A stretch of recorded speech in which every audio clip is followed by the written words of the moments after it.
তো গাইস আজকের এই ভিডিওটা শুরু করার আগে চলো তোমাদের প্রথমে একটা জিনিস দেখাই। তো আমরা যদি প্রথমে বিআর র্যাঙ্কের রিজনে থাকা টপ 1 প্লেয়ারকে চেক দিই তাহলে কিন্তু দেখতে পাবো নরমাল 85 লেভেলের প্লেয়ার টপ 1-এ। কিন্তু এইবার যদি আমরা সিএস র্যাঙ্কের রিজন চেক দিই তাহলে দেখতে পাবো 39 লেভেলের প্লেয়ার টপ 1-এ। তো গাইস বোঝাই তো যাচ্ছে ও প্যানেল ইউজ করে উঠছে, কিন্তু গাইস এখানে কথা আছে, সিএস র্যাঙ্কের রিজনে তো আরো হ্যাকার রয়েছে, কিন্তু এই প্লেয়ারটাই টপ 1-এ কেন? তো চলো ওকে এক্সপোজ করা যাক।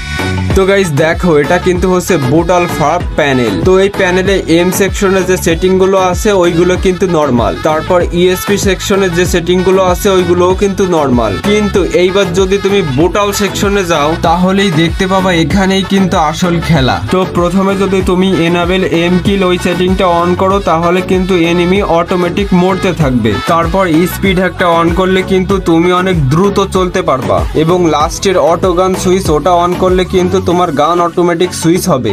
মানে তুমি হ্যাকটা অন করে যখনই এনিমির সামনে যাবা তখনই কিন্তু গানটা অটোমেটিক সুইচ হবে, তারপর কিন্তু এনিমি মরতে থাকবে। এবং এম কিল রেঞ্জ ওই সেটিংটা অন করার পর তুমি কিন্তু অনেক দূর থেকে এনিমি মারতে পারবা। তো গাইস এবার বলো, এই তিনটা সেটিং যদি কেউ অন করে গেম খেলে তাহলে কেউ একটা ম্যাচও হারবে? তো গাইস বুঝতে পারছো আজকের এই মোড মেনুটা কিন্তু খুবই খতরনাক। তো চলো আর বেশি কথা না বলে তোমরা এই মোড মেনুটা কই থেকে ডাউনলোড করবা এবং কিভাবে সেটআপ করবা সেটা বলে দিই। তোমরা যদি প্রথমে এই মোড মেনুটা নিতে চাও তাহলে দেখো বায়োতে আমার ওয়েবসাইটে লিংক দেওয়া রয়েছে, ওই লিংকে ক্লিক করে আমার ওয়েবসাইটে গেলে লেখা দেখবা বুটাল ফার্প। তোমরা করবা কি, ওখানে চাপ দিয়ে ওর ভিতরে ঢুকবা। ওর ভিতরে ঢুকলেই কিন্তু প্রথমে এই প্যানেলের এপিকেটা দেখতে পাবা, তোমরা ওইটা ডাউনলোড করবা। এবার দেখবো ওর নিচে আমি কিন্তু ওবিপি ফাইলটাও দিয়ে রাখবো, তোমরা ওইটাও ডাউনলোড করবা। আর গাইস তুমি যদি গুগলে গিয়ে সার্চ করো tom.ff20.top তারপরে কিন্তু আমার ওয়েবসাইটটা আসবে। তো এবার তোমরা করবা কি, প্লে স্টোর থেকে জেড আর্চিভার এবং শিজুকু অ্যাপটা নামায় নিবা। তারপর শিজুকু অ্যাপটা কানেক্ট করে এবার জেড আর্চিভার অ্যাপের ভিতরে ঢুকবা। তারপর